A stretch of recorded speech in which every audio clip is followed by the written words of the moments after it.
Opo, magandang hapon po mga farmland. Andito po ako sa property na 1.5 hectares po. Located po dito sa Barangay San Antonio, Calayan, Laguna. So, ang property po ay hanggang dyan. Papaganon, papataas po. Pataas pa dyan. At papunta po dito. Papunta po dyan. Kasi, ito po ay 1.5 hectares na meron pong palayan. Sa ngayon po, daang tao pa lang po ito. Pero pwede naman pong ipasok ang sasakyan. Naglilinaw lang po about po sa right of way sa daan. Kasi po ang estimated po nito ay nasa 500 meters po ang layo from cemented road. So may signal po ang cellphone at internet. Medyo 500 meters po ang linya na pwedeng maikabit sa kuryente. May linya po din ng tubig dito mga ka-farmland at ayan po ang palayan. May puno ng mangga, puno ng katmon, overlooking po ang bundok ng Paete, Laguna. Yan. Yan po ang palayan. At ayan mga ka-farmland, medyo konting palinis lang. Ang property po ay flat and slope.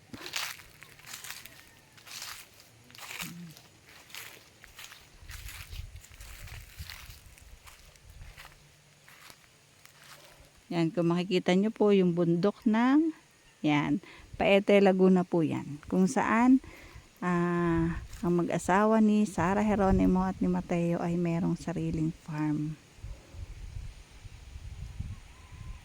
Yan po ang palayan. Ang kabukiran. Ang BIR po ay sagot ng may-ari ng lupa. Ang pinakagastos lang po ng makakabili nito ay ang patitulo.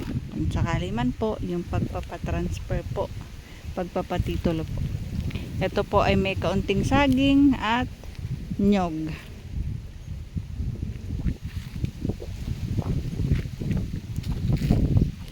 Maganda ang property mga ka-farmland kasi hindi siya ganoon kalayo sa kabahayan.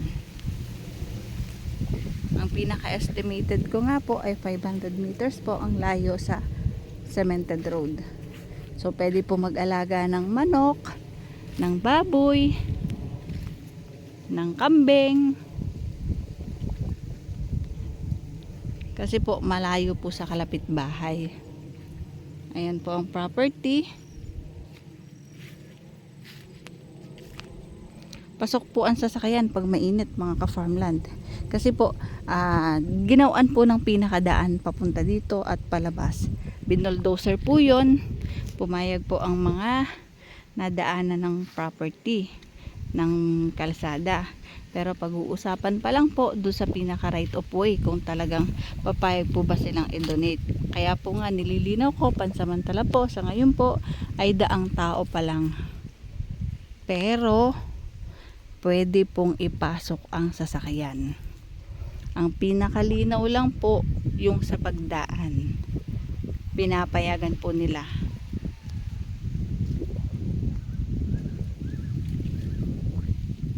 Ayan mga ka-farmland, iba na po yung may-ari ng kalapit na yon at yung po ay sa taga-Caloocan po. Dito po nagustuhan niyang bumili ng farm kasi nga po tahimik, malamig ang klima.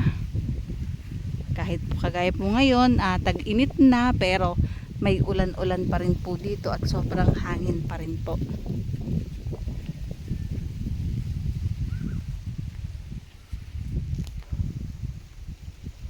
Hindi ko po masyadong maikot ang property mga ka-farmland kasi medyo may kasukalan. Yan.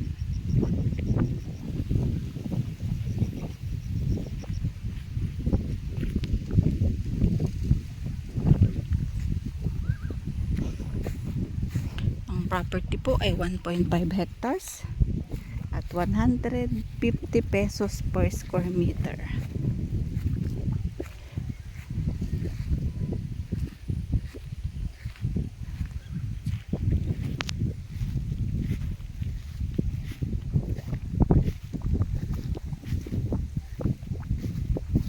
Maganda po itong investment sa ngayon mga ka-farmland kasi po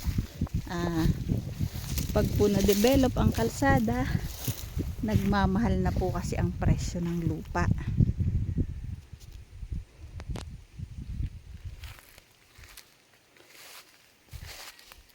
Nakaka-relax ang kapaligiran dito sa property mga ka-farmland kasi kung makikita nyo, yan, ganyang kapaligiran ang mamumulatan mo.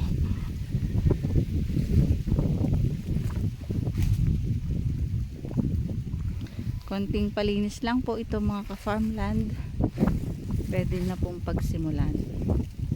Pwede nyong pataniman ng kung ano yung gustong produktong itanim, tulad po ng saging, pinya, kung ano mang fruit trees ang gusto nyong itanim, pwede po.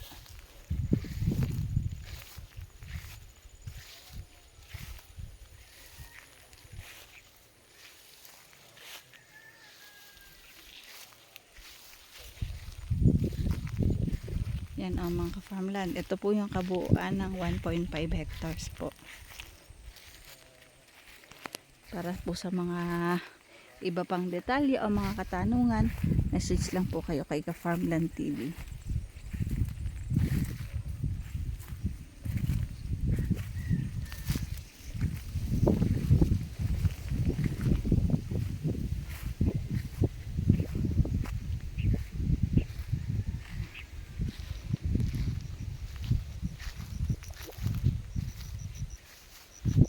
Yan, ayan po yung palayan.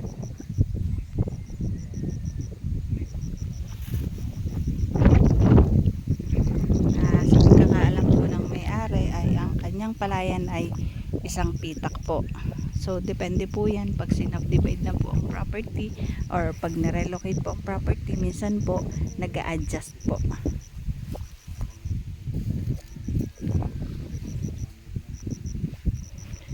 Para po sa mga iba pang detalye o katanungan, please nandyan po yung aking contact number sa description at message lang po kayo, tawag or text.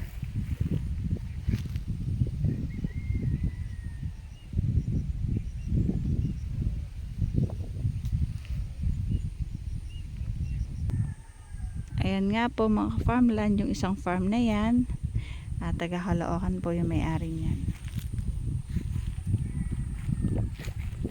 So mga farmland, nililinaw ko, ito po ay inner lot at ang estimated ko po na layo po nito sa cemented road ay 500 meters away po.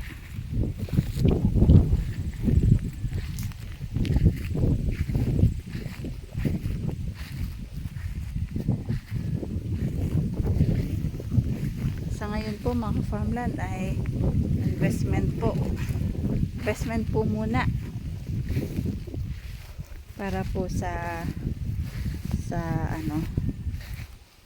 pag na-develop na ang pinakadadaanan, nabili nyo na.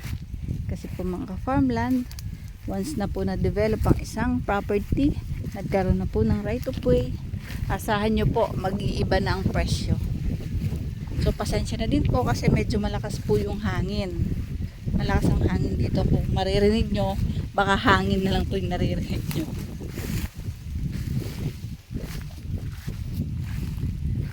Ayan po, start na po yun ang property. Papunta po doon.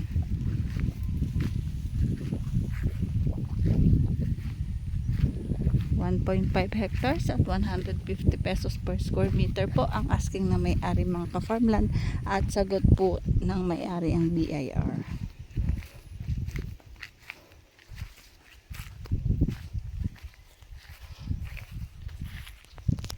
Pakita ko po sa inyo.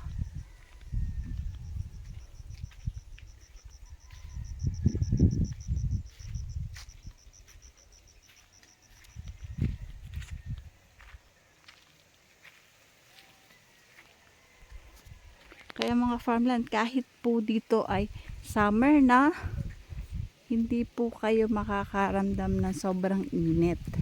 Kasi tingnan nyo naman ang mga kapunuan. Ang daming puno sa paligid. Kaya preskong presko po ang hangin.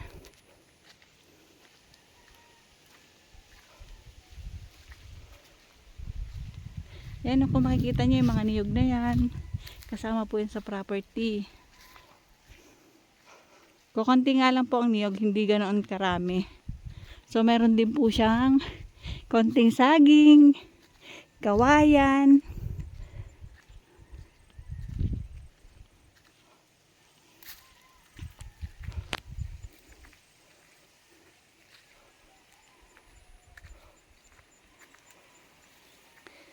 Ang property po mga ka-farmland ay located dito sa Barangay San Antonio, Kalayaan, Laguna.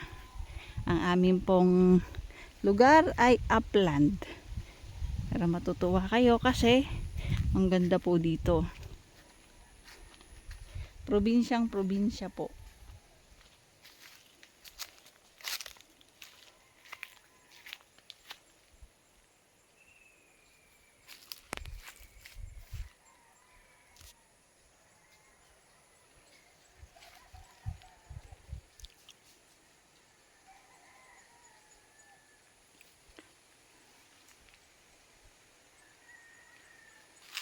Preskong presko. Ang ganda ng init ng araw. Ang presko ng simoy ng hangin.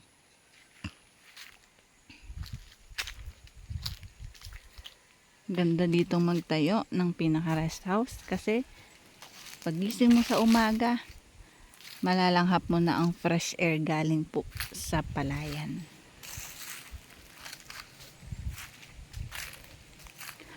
Ang bundok po ng San Antonio ay hindi ganun ka-prone sa bagyo kasi kami po ay natatakpan ng bundok Sierra Madre at ng bundok Banahaw.